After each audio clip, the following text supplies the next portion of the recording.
गाना बहा है, बिरहा का प्रस्तुति बहा है का।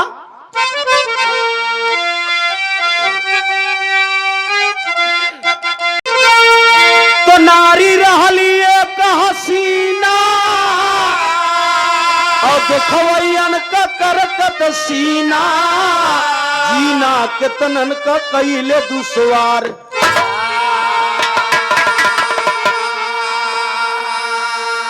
नारी का रंग उमंग देख विधना, खुद बनाए दिया सुघराई। गोरे थे गाली और घुघुरे थे बाल, ठुमकत की चाल चलथिन अठी। रंग पर होश नहीं तनिको भी होश नहीं, तब से एक लड़का से गईली भेटा। अरे लड़का बोला हम प्यार करी थ तो से, हम से ले तू शादी रचाई।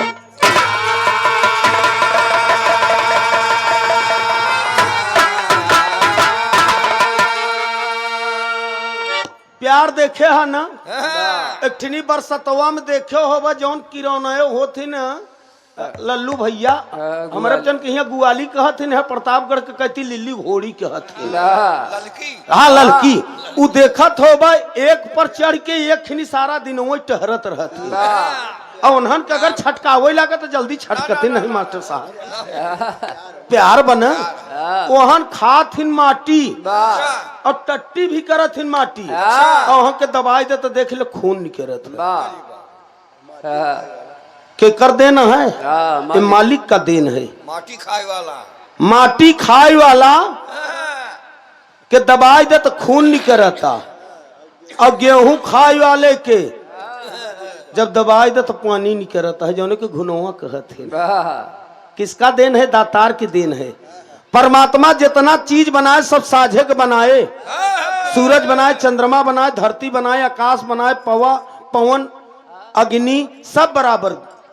ना सूरज हरे बेचात होते तब अनिल अंबानी हरे मोदी बेच देते, अनिल अंबानी हरे खरीद लेते तो ठंडी में क्यों घाम ना पावा। मान ला प्रधान जी हरे रहे जिसे काट चेक काट देते ना, पंप वाले रहन भैया हमारे।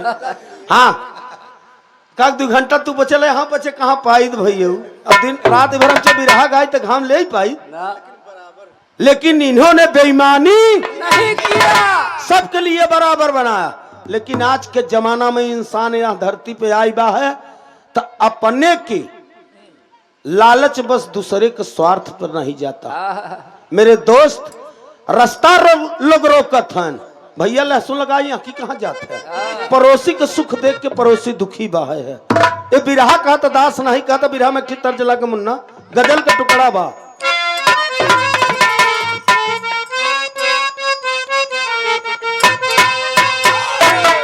कि अरे आसमां से उतारा गया है, जिंदगी दे के मारा गया है।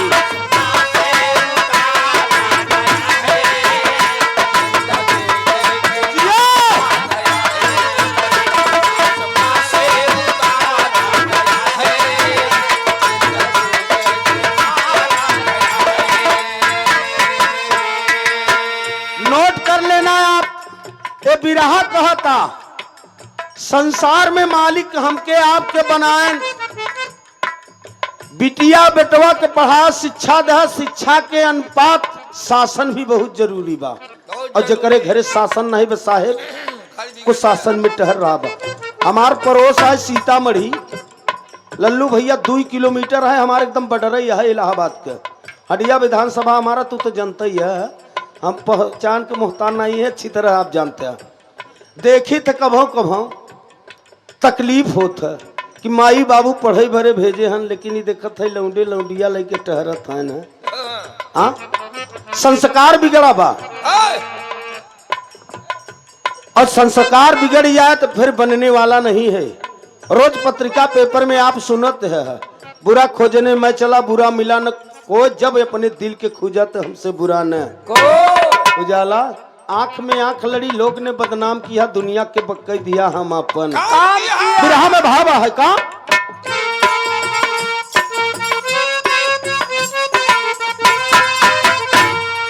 लड़की लड़का से हंस कर के बोली, प्यार करने के काबिल नहीं हो।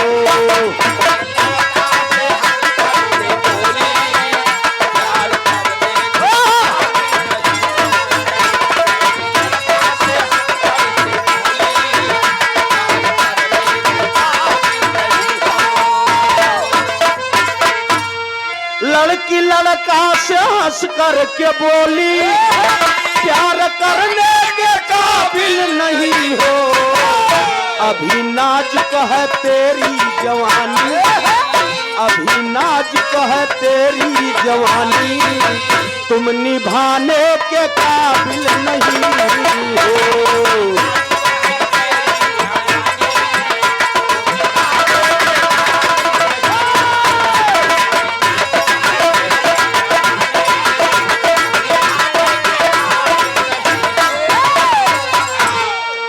दोस्ती दोस्त करना सरल है,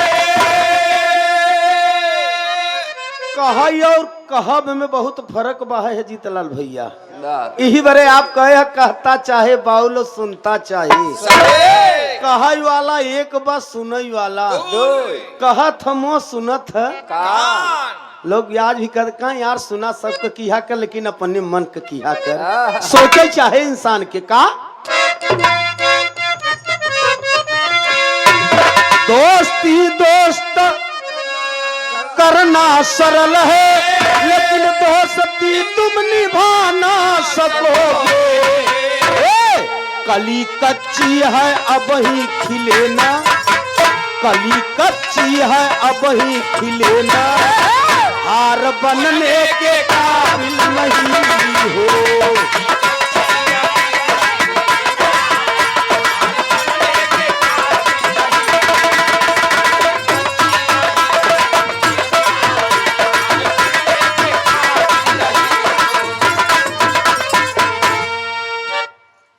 बहुत देह पैसा अब मत देह। हाँ साईं उतना दीजिए जामे कुटुम समाए, हम भी भूखा न रहे साधु न भूखा। जेके बरे लई जाब वो कोनो काम में न आए भाई साहब। हम जानत ही महाराज तो का हम जानत ही परखी हमारे पास बन। हाँ परखी देखे हम महाजन हरन के यहाँ वहाँ चला जा, टीना का मूड़ा रहता मास्टर साहब। हाँ उजाला तू हूँ परखी जानत हो नहीं जन तू का उ महाजन हरन का बनिया हरन खिया रहत बनियन के। अब हाँ पूछ ले कि चाउर का रेट बा, चीनी का रेट बा, है तो न ऊपर खोसई न नीचे वही बीच वही में जब बोरवा में से खोसा से तो घसर घसर मलवा चलावत बहरी मुट्ठी। हमारे इलाहाबाद मुट्ठी उट्ठीगंज में बनिया ढेर रखे हन का। हाँ रेट बताओ बरे और दिखाओ बरे। लल्लू भैया कोर्स पेट्रोल पंप के आप मालिक हैं, हमारे कटहरा बाजार के पास देवदहना में पेट्रोल पंप है। बहुत सम्मान आप करते हैं हर कलाकारों को। आज के इस बारात में आप अगुआ भी हैं, दर्शन आपको भवा। मालिक सुखी रखे, परिवार सुखी रहे, कौन आशीर्वाद दे। एक ररा खीसनी पूरे देखा था खुदई 5-6 जने तोहर समन्वय पर सब भैया के नमस्ते प्रणाम बा। बात कहाँ का मास्टर साहब, राजस्थान धौलपुर जिला का बात आ। लड़का का नाम प्रियांशु है, लड़की का नाम प्रिया। दोनों एक स्कूल में साहेब पढ़त हन। प्यार वाली बात जहां पर होता, प्यार में चौतरफा धार बा है। हाँ बाप बेटा से होत, बेटवा महतारी से होत, पति पत्नी से होत। आजकल का लड़का तो बताइन उजाला खुद ही न कि प्यार में देखे ले कैसन काम चलत है, कैसन प्यार हो रहा बा है। अब प्यार वाला जितना बियाह हुआ बा टिकाऊ नहीं है, बिकाऊ हमारे समझ में आवत है, लेकिन टिकाऊ नहीं बा। रिश्ता बरियार ना क्यों, अगर सहनशीलता बा तो 100 में 10 मास्टर साहब समझ ले। हमारे परसों एक जने खोई गया रहा प्यारे में प्रधान जी कहते ले सब बियाह, लेकिन 6 महीना हो गया लिया नहीं आवत है। अब मुकदमा लड़त हन दोनों।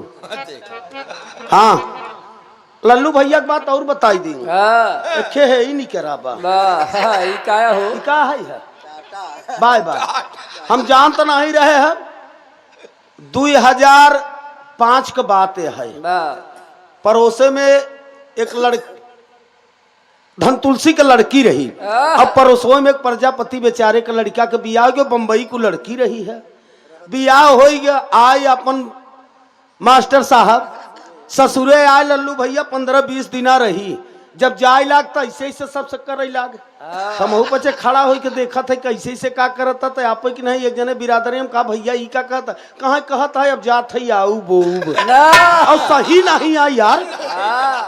बाबू को मच खा कहता भैया ना है आयु। हाँ अब ढेर शोर मचाई दे भाई है। हाँ हाँ अब मुँह से लोग नहीं बोला चाहता है, ऐसे हिलावत है। लड़का का नाम प्रिया और लड़की के नाम प्रिया, लड़का का नाम प्रियांशु। दोनों एक स्कूल में पढ़त हन। प्रियांशु बोला हम तोहके बहुत चाहत है, तोसे बियाह किया चाहत है। प्रिया बोली कि भैया हम आपके भैया कहत है, माई बाबू हमरो पढ़ात हन, माता पिता तोहरो पढ़ावत हन। एक उद्देश्य, एक भरोसा, एक आशा रखें कि डॉक्टर हमारा लड़का बने, हमारा लड़का इंजीनियर बने। ऐसा मत कर, प्यार कर लेकिन पढ़ लिख लिया जाए, बढ़िया से माता पिता कर राजी से बियाह किया जाए तो 4 भाई बिरादरी यही तो सबके जानकारी हो। अच्छा बियाह में प्रोग्राम रखा जाए, अच्छा लोग उत्सव मनाई है। लेकिन लड़का बोला कहा पढ़ाई चलत रहे लेकिन बियाह पहले चाहत है हम। लड़किया का अच्छा ठीक बा हमसे शादी किया चाहत है, हमके चाहत है। तमाम देखा था कि जानी कितना प्रेम के है ना, प्रेम कई के चला गए उतना काम करवा। लड़का बोला कि अरे यार ऐसा मत समझ, हम हमन का नहीं है, हम जैसे बात करी तो ओसे निभाई थे, ओकरे साथ निभाई थे। सुने वाले बड़का भैया जब इतनी बात लड़की बोली तो लड़कवा कहे जैसे प्रेम करी थे, जैसे प्यार करी तो करे संगे साथ साथ जन्म मास्टर साहब निभाई थे। लड़की कहा कोई बात नहीं बा, बियाह करब लेकिन एक हमार शर्त बा। का शर्त बा? बिरहा में टेरी के बोल बा मुन्ना। बिरहा घर की बात है, हमारे आपके बीच की बात है, समाज की बात है, गौर करेंगे पंचो।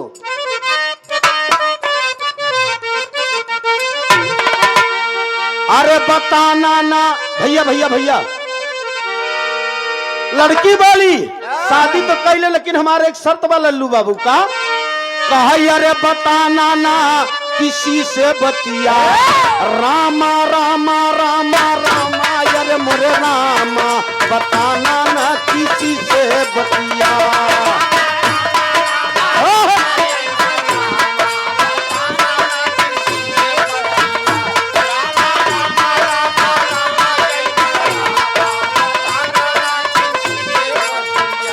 लड़की बोली अपने माँ का दिल लैयाना, बताना ना किसी से बतिया। जाओ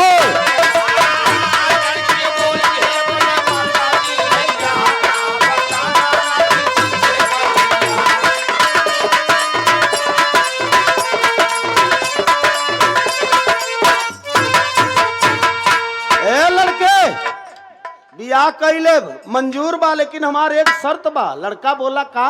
लड़किया बोली कि बियाह तो करब लेकिन एक शर्त यही बा, अपने माँ के मार के अपने माँ के कलेजा अगर ले तब तो जान जाब कि हमारे संगे तू निभाए लेबे ना। कजनी कितना देखा था संझा फोन करके बतला था लड़के संगे टहरत हन, सवेरे फिर छोड़ के फिर दूसरे के संगे ऐसा तो न करबा।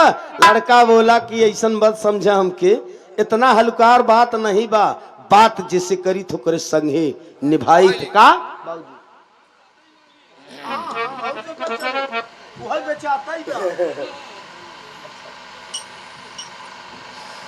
उन्हीं का कुल बेचाता है, ओसे मीठ हमके कोनो चीज मिलबे नहीं किया भैया। सत्य बात आपके बताओ तो ही है। उनके पास तक ऐसा ऐसा बात रहत रहे कि लोग सोचत रहा श्रोता लोग के दादा गौतम जी केवल बोलत रहते तो ढेर नगद रहा। हीरालाल से 2010 में 1 महीना मरबे के पहले बिरहा हो गए सुल्तानपुर में। हीरालाल काका गावे लागन पहलवानन का गाना, कहाँ हीरा ये हीरे के भाते में आई है तो का हीरे भर पहलवान थोड़ो रहन, हर बिरादरी में पहलवान रहन है। कहा तू तो टोपी पहरे का कर लाठी सहू लेबे, हमारे मुड़े में तो बार नहीं भाई, अगर मनई मारे पान तो जान ले हम नीचे धंसी जाबे। कहाँ हीरा? तार माई बाप तोहार नाम रखे रहन हीरा, तो कम से कम हीरा का कीमत कर। कहाँ कैलाश तू जहाँ रहब वहीं चिकोटी काट, कहाँ चिकोटी न काट तू पब्लिक हंसे कैसे? इनके हंसाव ए समय दे नहीं हंसाव रोआव और दुई में न पही मजा न कत बीड़ी धरा पिए लगी, कत सुरती मलई लगी और कत घरे निकल यह बरे कि रात बना बस सोई बरे जागई बरे नहीं बनाबा है। आप महान है कि प्रधान जी के बलिहारी आप लोगों के दर्शन हो रहा बा है। सब भाई के नमस्ते प्रणाम। बस जीतलाल भैया कोर से 501 रुपया का पुरस्कार हुआ। दातार सुखी रखे, परिवार सुखी रहे। सब भैया के नमस्ते प्रणाम। बका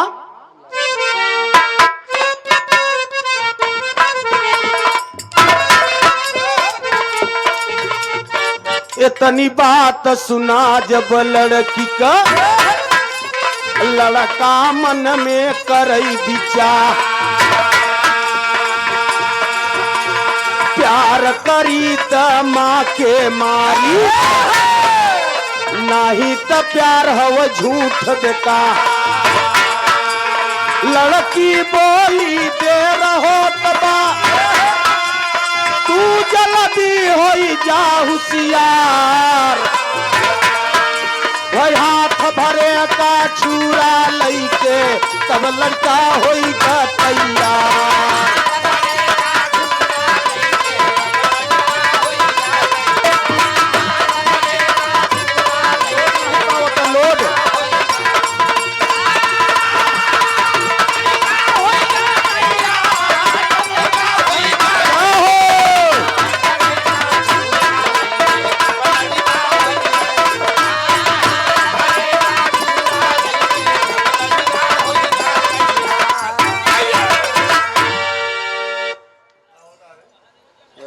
हम लड़कवा कहा यार खोदा पहाड़ तो निकरी, शर्त रख पक्का। लड़किया कहे पक्का, कहे माँ के मार के लेके आओ कलेजा तो बियाह करबू। लड़की कहे पहले जात। सुने वाले बड़का भैया वो लड़की 1 घंटा कुमार साहब समय दे दे से लड़का चल दिया। कहा माँ के मारने के लिए। जरा ध्यान दही आप लोग बिरहा। इंसान का लालच जब प्रधान जी बढ़ा था तो ईमान खराब हो जाता लल्लू भैया। लालच बढ़ा तो ईमान खराब है और गुस्सा जब आए तो बुद्धि भ्रष्ट हो गया। और जब रिश्वत ले लागत है तो पहचान खत्म हो जाता। सारंग बनो कहाँ जीजा 200 दे देते तो तोहर देख ले मुकदमा बहा। हाँ हो ढेर ऐसा मनई है न। मेरे दोस्त लालच कभी मत करना। वो लड़का लालच में पड़ गया। 1 घंटा का समय दे हम जात है। बड़का भैया चल दिया। वो लड़का जब चल दे मास्टर साहब तो बिरहा में ठीक तर्ज लग गया।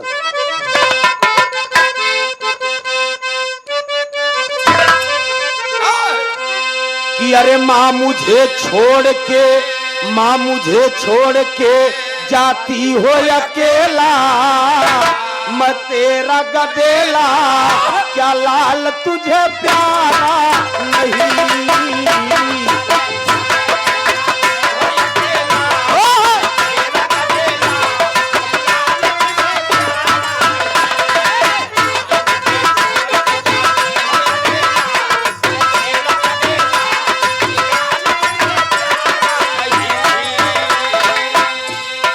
इसी बोल में कहना बा लड़का गायब बा 1 दिना से, पिता भी नहीं बा। माई खाना बनाई के साहेब लल्लू भैया जो हता हमार प्रियंसुआ काल्ह के आई नहीं बा। आओ तो खियाई आखिर बा कहाँ कौने दोस्त कहीं आगे बा। कितना माँ का ममता बा, कितना माई के बटखरा का मास्टर साहब वजनाई बा। कोई निभा नहीं सकता दोस्त। माँ का ममता परम्पार बा। माई बैठ के जोहता लड़का चल दे बा। और लड़की से बात कही के 1 हाथ का छुरा ले बा। माई सोचत का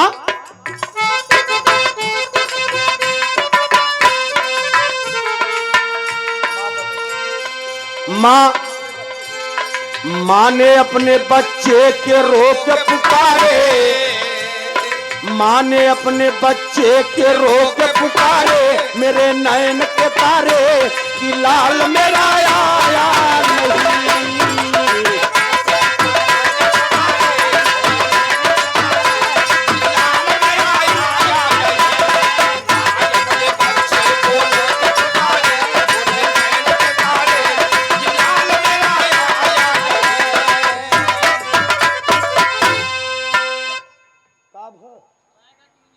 भैया लल्लू देखा एक ठनी बैग है ओमे कपड़ा बा केहू के गिरा रहा एक अपने पास रखे रहा तू अगुआ है तोहरे लगे रहे ठीक रहे न बाराती के रहे तबो तू दे देबा घराती के रहे तबो दे देबा। हाँ भाई है एक सज्जन भाई ले आन देहन है एका देख ले मान लग के जाने 150 ग्राम के पिए हुए रहा हो छूट गया हो गिर गया हो यहाँ से देख लें प्रधान जी। आह दे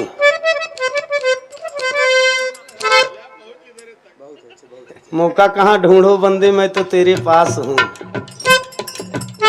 पैसा वैसा तो नहीं रहा माल पानी तो नहीं रहा। हाँ ओके चेक कर ले है यहाँ सब सज्जन आदमी हैं बेचारे का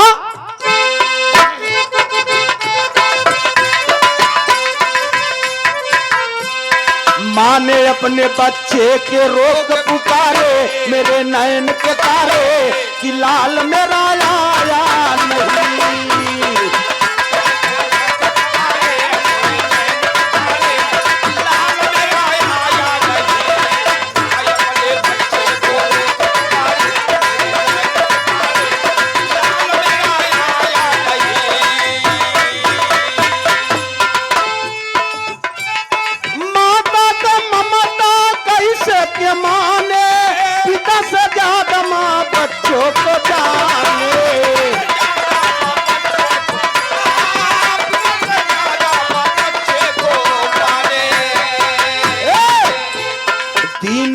रात बीता भोर सकारे दिन बीता रात बीता भोर सकारे मैं बैठी मुहारे कि लाल मेरा आया नहीं।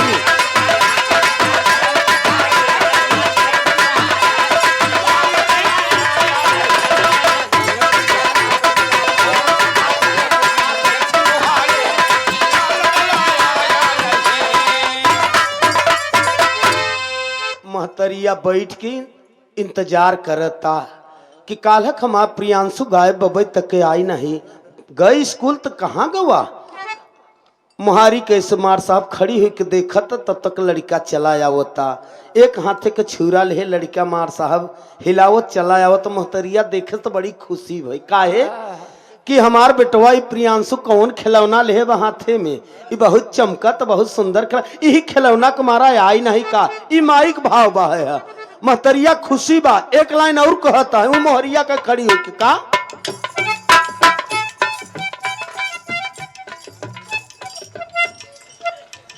सेवा में श्रीमान दुल्हे बादशाह के बड़े भैया की ओर से हमारे जीतलाल भैया के पुत्र जी की ओर से बहुत महा पुरस्कार सादर चरणों में नमस्ते प्रणाम 201 रुपया का महा पुरस्कार देकर सम्मान के कहना बा है।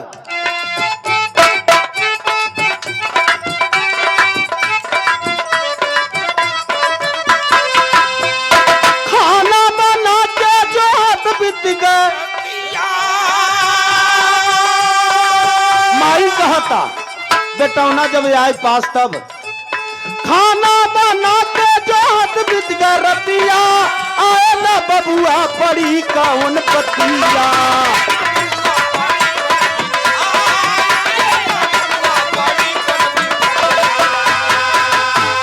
दिन बीता रात बीता भोर सकारे मैं बैठी मुहारे कि बेटा मेरा आया नहीं।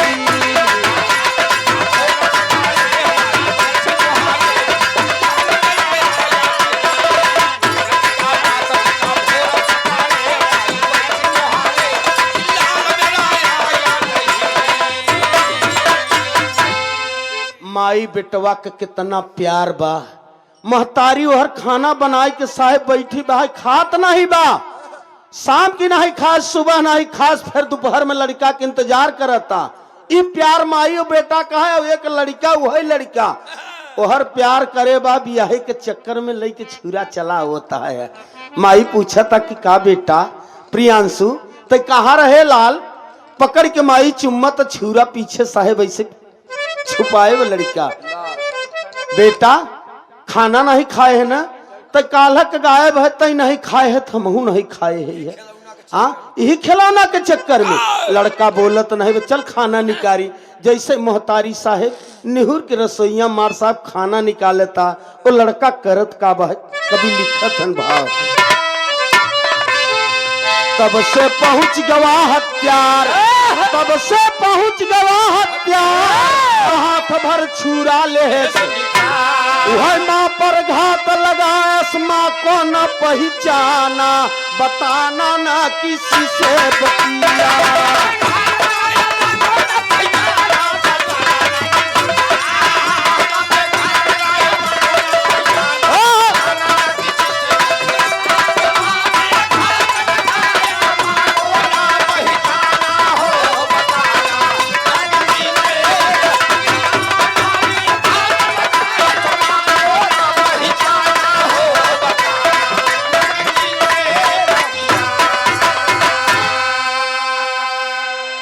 एक कैती बहादुरी से लोग झगड़ा कई के मेहरारू लैयावत रहन, और एक कैती आज कायरता से काम होता।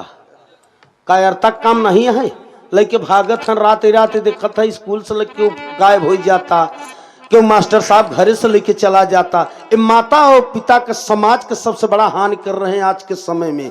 दास के कहे न चाहे, लेकिन मंच के माध्यम से ही दास कह रहा है बचो और बचाओ, इसलिए कि समाज आपका और हम आपको है। हर महतारी बाप की जिम्मेदारी होत है। मार साहब गार्जियन बिगड़ जाएगा तो पूरा घर बिगड़ जाएगा। महतारी निहुरी खाना निकाल रही बरे जी, हाँ तो हर तो लेने प्रसाद गाल पे माल पे। तब का साधु महाराज की ओर से महात्मा हैं 21 रुपया का महा पुरस्कार के है। बाबू के नमस्ते प्रणाम बा, सब भैया के चरण छू के पहले की प्रणाम बा है। मालिक सुखी रखे, दातार कृपा करे,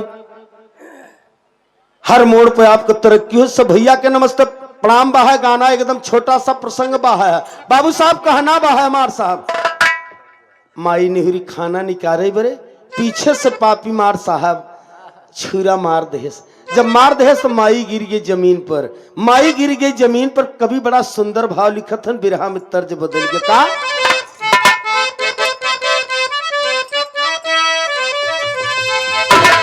पिया परदेश गईले तार लागे टोपिया में,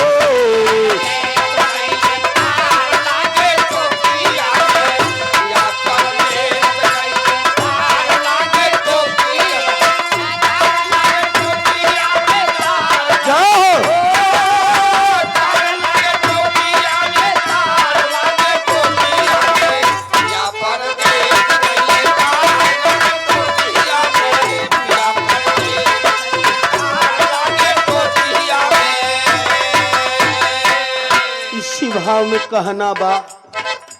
वो समय का दृश्य का होगा आप लोग गौर करेंगे। बारे माँ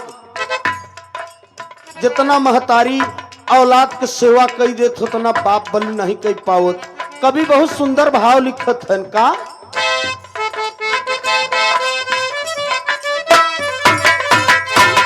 मुहद माई का करे जवानी सार लिहल पतिया,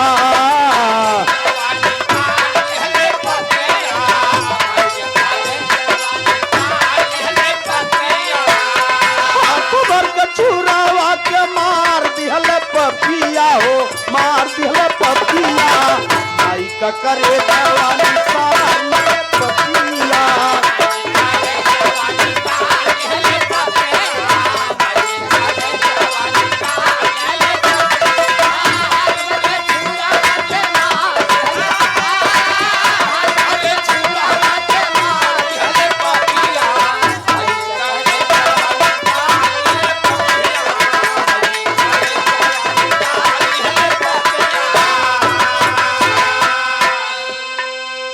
सेवा में श्री माने आपके बीच में देवी लाल यादव भैया हमारे कन्या पक्ष से आप लड़की के भाई हैं।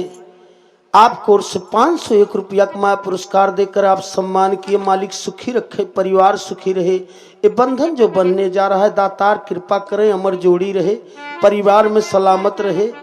दातार बर और वधू को तहे दिल से दास की तरफ से आशीर्वाद व जब तक गंगा जमुना में पानी रहे तब तक दोनों दंपत की जवानी और जिंदगानी रहे।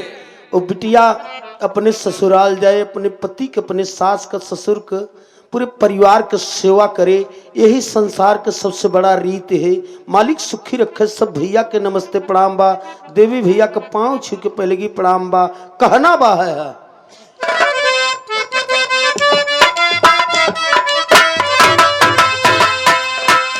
9 महीना माई लेके कोखिया में भवाली,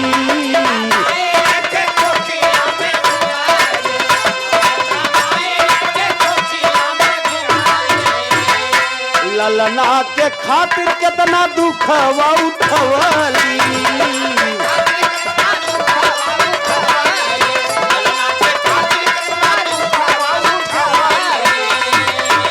वही मलरिया के बिसार दिहल पपिया, बिसार दिहल पपिया, माई का करे दवा निसार दिहल पपिया।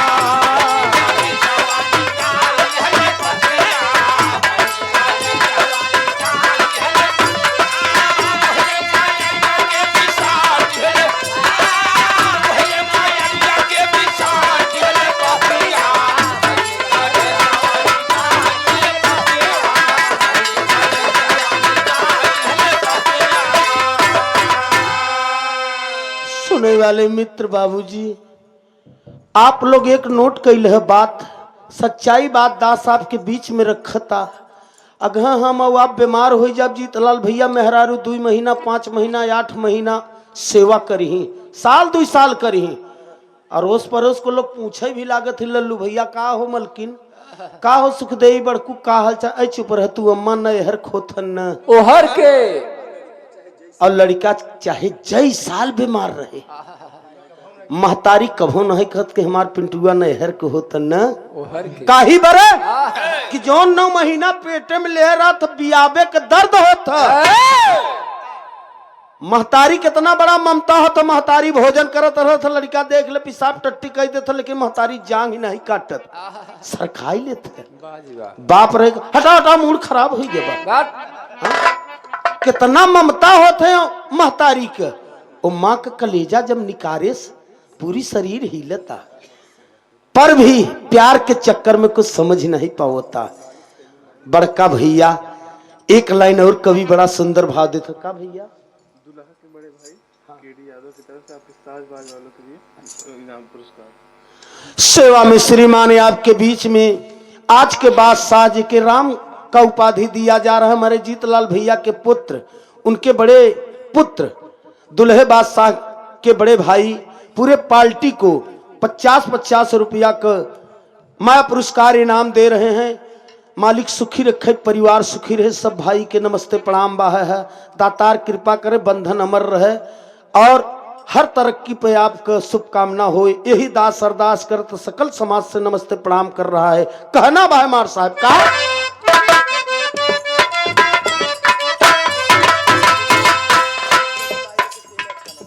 कहना बा 9 महीना माई लेके कोकिया में धोवाली,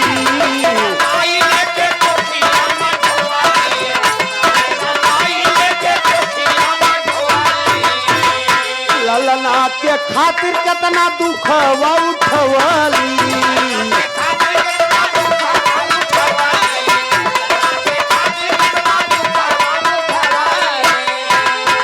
वही रे मयरिया के बिसार दिहल पपिया, बिसार दिहल पपिया, भाई का करे दवा निसार दिहल पपिया।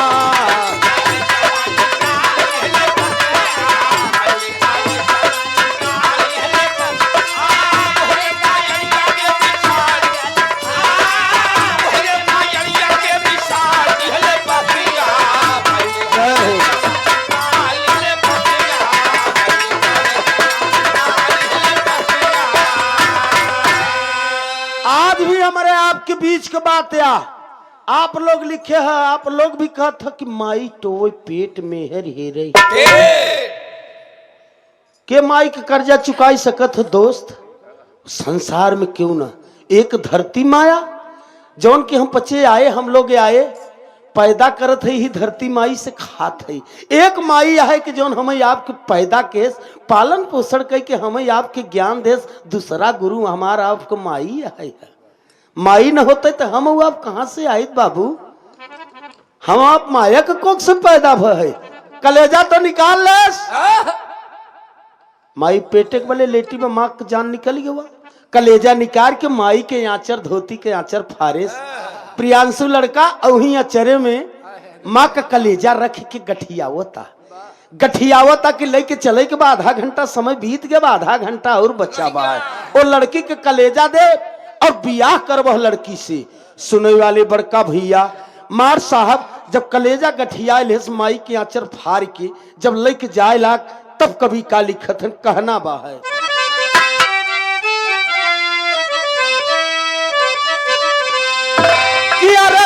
से चकोरिया निहार चंदा के आवासा में रहनिया होई जाली भी नसा।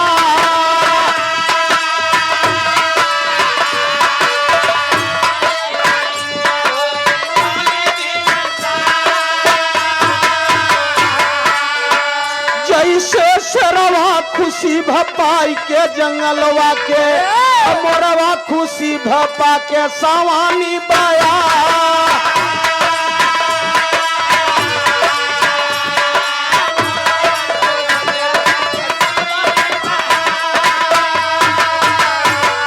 ओइसे महतरिया खुशी भई पाई के ललनवा के कह आज बजनी के नामवा छोड़ाया करा।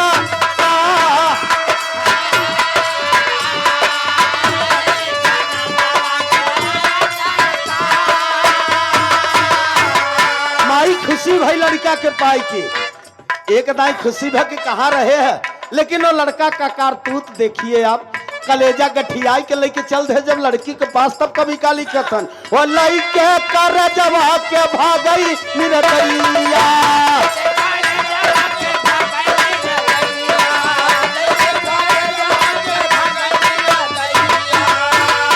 ठोकर लाग रहिया में गिरी गई यार।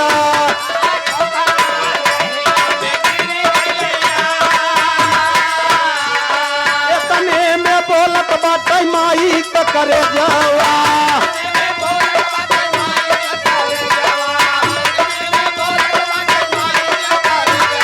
चोट लागू होता बेटा लेते ना समारा।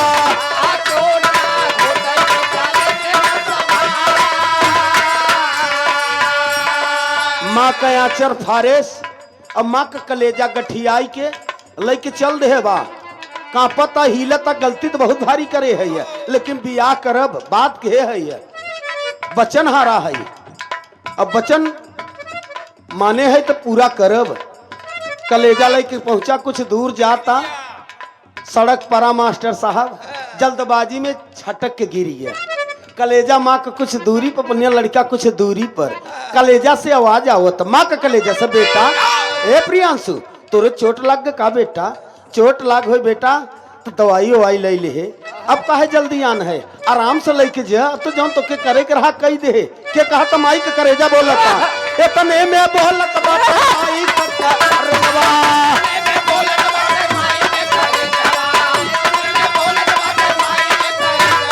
चोट लाग होता बेटा लेते न समारा।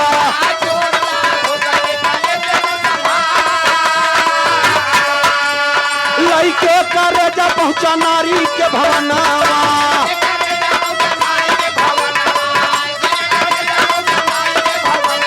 देखता गुजरिया का बोली फटकारा।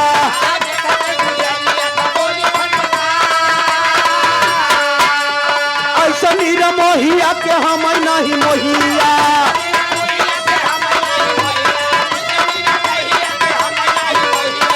करे तो गोदिया में लिया तारा।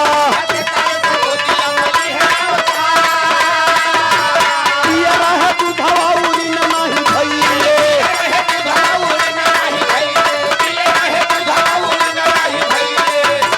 कैसे तो भूल गए माई जी का प्यारा। आगे का बयान हो मोरे निकलवा।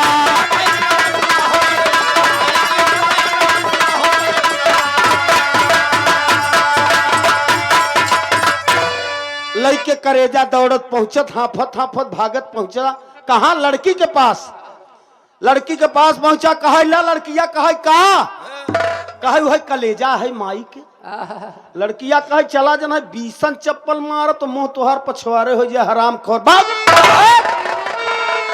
माई के मार के आई है मेहर कर, भाग यहाँ से।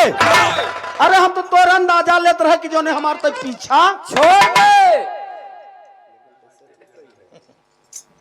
सेवा में श्रीमाने आपके बीच में हमारे जीतलाल भैया के पुत्र हैं दुल्हे बादशाह के भाई की ओर से बहुत महापुरस्कार 101 रुपया के दातार सुखी रखे, परिवार सुखी रहे। सब भैया के नमस्ते प्रणाम बा है। सेवा में श्रीमान आप हमारे देवीलाल भैया के मित्र हैं कैलाश भाई तिवारीपुर के धरती से ट्रैक्टर वाले 101 रुपया का महापुरस्कार के है। कैलाश भैया के सादर चरणों में नमस्ते प्रणाम। सब भैया के चरण छू के पहले की प्रणाम बा। हम तो तोर अंदाजा लेते रहे कि जो ने तो हमार पीछा लड़केवा कहा अरे अरे प्रियांशुआ कहा अरे अरे कर मारब दू चप्पल वहां दहीजरू के बेटा देवी के गाड़ी तो मुंह तोहार पीछे हो जाए। आए हम मेहर करे माई के मार के। अरे जब तो अपने माई के नहीं भैत हम होबे। ऐसा लड़का तो पैदा होत बलू मर जाए चाहत रहा, लेकिन यहाँ धरती पे तो से बड़ा कलंकित क्यों नहीं कहा अरे अरे अरे अरे कर वहां फल उतारी संडिल। तब से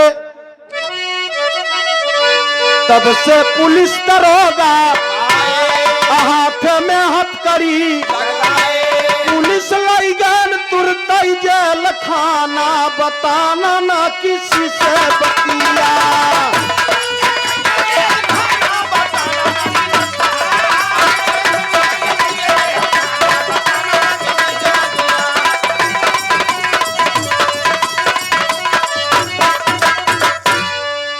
बतलाता है आपस में लड़किया से क्यों गांव वाले आप लोगों ने विद्वान लोग कहाँ कहाँ कुछ सुनबा कहाँ काब है कहाँ रघुनंदन इतना सज्जन मनई रहे तो उनकर लड़कवा मोहतारी बेचारी रणापा खेवत रही, कम से कम एक लड़किया रहा पढ़ावत रही अच्छे स्कूल में।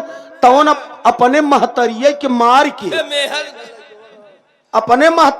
मार के कलेजा लेके खे लड़की से कौन से प्रेम के बियाह करे जा। अरे कहा भैया कल का अरे कहा कल का नहीं आज भोरहिया का बात है।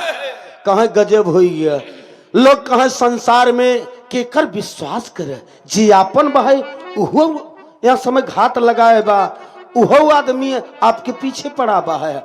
सुनने वाले बड़का भैया बातचीत होता तब तक पुलिस आई गए। गांव के लोग कुछ चर्चा के हैं, पुलिस ले गए जेल में से मास्टर साहब होकर चलान हुई के पहुंचा। कहाँ लड़का प्रियांशु कोर्ट में पहुंचा। सीजीएम साहब के बीच में खड़ा होकर घरे में सीजीएम साहब पूछे लागे हाकिम साहब जज साहब कोर्ट में, क्यों लड़के तूने जुल्म किया, तूने माँ को मारा? लड़का आखिर बोला कहां से बोला तुम्हारा फांसी होगा। रे बाप रे जिस माँ से तुम पैदा हुआ वो माँ के नहीं पहचाना। जब अपने माई के नहीं केकर एक अखर बोलत नहीं तब रोई के प्रियांशुआ कहता का कहता खेली भाव बबुआ में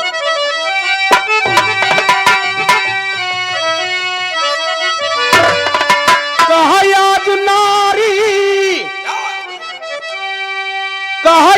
नारी के करनवाई जानवा छूटा जात बा। हाकिम के समनवा में बयानवा पूछा जात बा।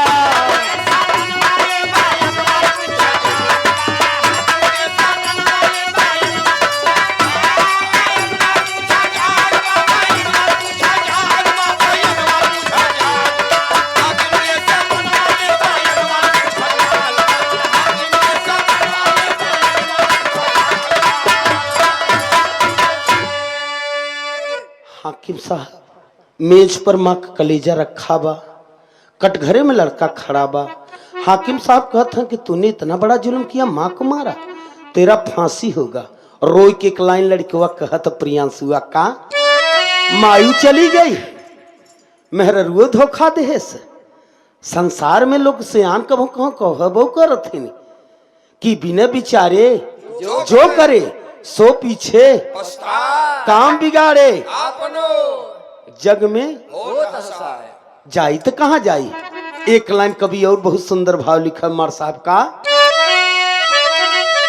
कोई ना शहादत कोई ना छुड़ाने, और लड़का रही रे प्रियांशु खूब सुआ।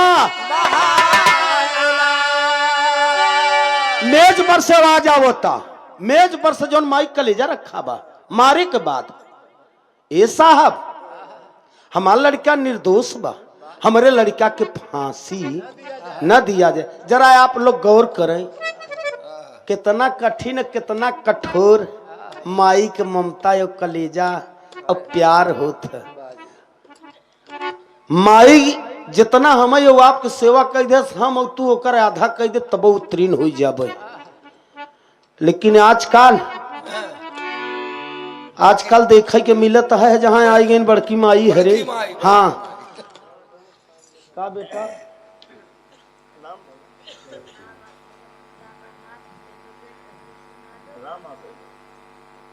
हमसे बोला बेटवा हम सुने थे, बताओ। सेवा में श्रीमान अजीत सिंह यादव भैया वकील साहब उनके पुत्र जी 51 रुपया का मां पुरस्कार हुआ। अजीत भैया के सादर चरणों में नमस्ते प्रणाम बा। बेटा के शुभ आशीर्वाद बा, फलें फूलें पढ़ें लिखें माता पिता का अच्छे ढंग से नाम रोशन करें, यही दास करदास बा। शुभ आशीर्वाद सब भैया के नमस्ते प्रणाम बा है। आखिर बा है भाव गाना का कोई ना शहादत कोई ना छुड़ाने वाला, और लड़का रही रही बाबू खूब आंसुआ बहाला।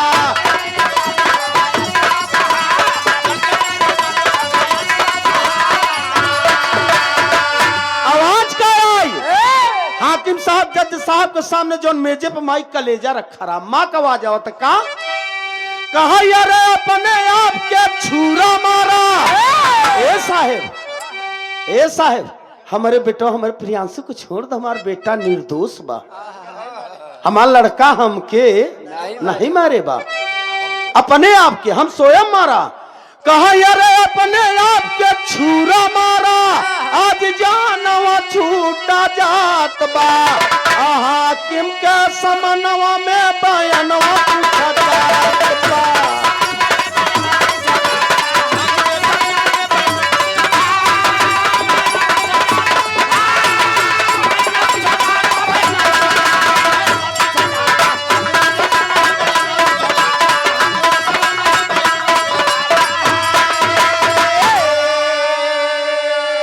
सुनने वाले बड़का भैया जब वो माँ का कलेजा से आवाज आई जो मेज पर रखा रहा, हाकिम साहब का कलम हिल गया। मास्टर साहब करी बाप रे बाप, बारे माँ संसार में दुनिया में सबसे बड़ा माँ होती माँ, हर बच्चे को अपने ख्याल रखती हैं, और ओकर आधा अगर बच्चा रख ले तो माँ का प्यार बराबर अमर बना रहे।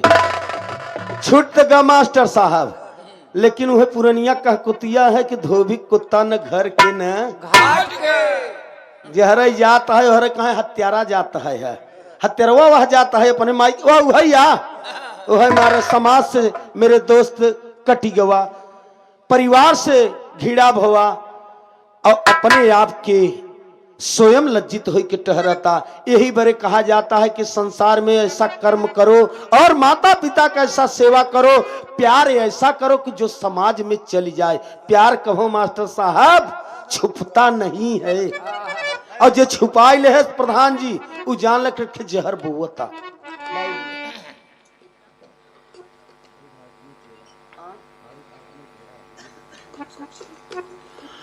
सेवा में श्रीमान फारूक हाशमी टेला के धरती से बहुत मैं पुरस्कार बाबूजी की ओर से 51 रुपया का पुरस्कार हुआ। फारूक भाई के सलाम अलैकुम, सकल समाज के नमस्ते प्रणाम बा है। दास कर दास बा आखिरी लाइन में हमारे साहब कहना बा बिरहा में, यही हमारे बिरहा समाप्त होते हैं। मेरे दोस्त ध्यान देना, समाज को आप लोग आगे बढ़ाए हैं तो परिवार में बेटी हो चाहे बेटा हो, पढ़ाओ लिखाओ, लेकिन संस्कार एक अच्छा ज्ञान अच्छा सीख देवे तो आवे वाले समय में हमारा वो आपका नाम रोशन हो। इसलिए कि जमाना इतना आगे चला जाता है कि जवन चीज छुपाई के रख लेबे, छोटी सी गलती कभी कभी बड़वार गलती बन जाता है। जैसे छोटवार फोड़िया बा और का डॉक्टर के न देखा तो बड़वार हो जाए तो ज्यादा इलाज हो पड़े, वैसे ये समाज हमारा आपको बिगड़ चुका बा। इसको हमको आपकी जिम्मेदारी है और बेटी बेटा के ऊपर विशेष ध्यान देना है। संस्कार में रहे, प्रेम में रहे, भक्ति में रहे, समाज में रहे, तभी कल्याण होगा। कहना बा है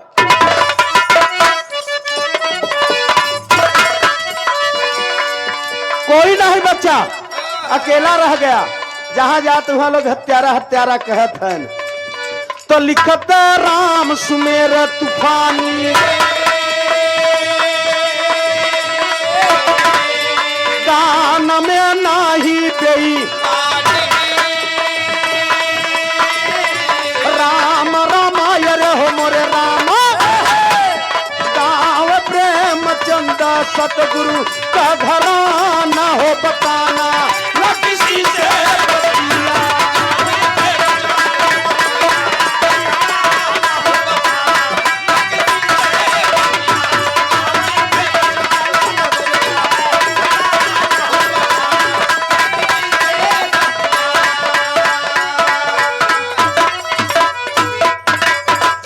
सेवा में श्रीमान बाबूलाल जी यादव तिवारीपुर के धरती से 101 रुपया का महापुरस्कार के है। सादर चरणों में नमस्ते प्रणाम बा। यही प्यार है संसार का, यही तकरार है।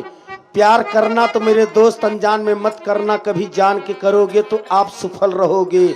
माता पिता के अगर हक में माता पिता के अगर बीच में रखोगे तो एक कभी गलत काम नहीं हो सकता है। सब भाई के नमस्ते प्रणाम बा।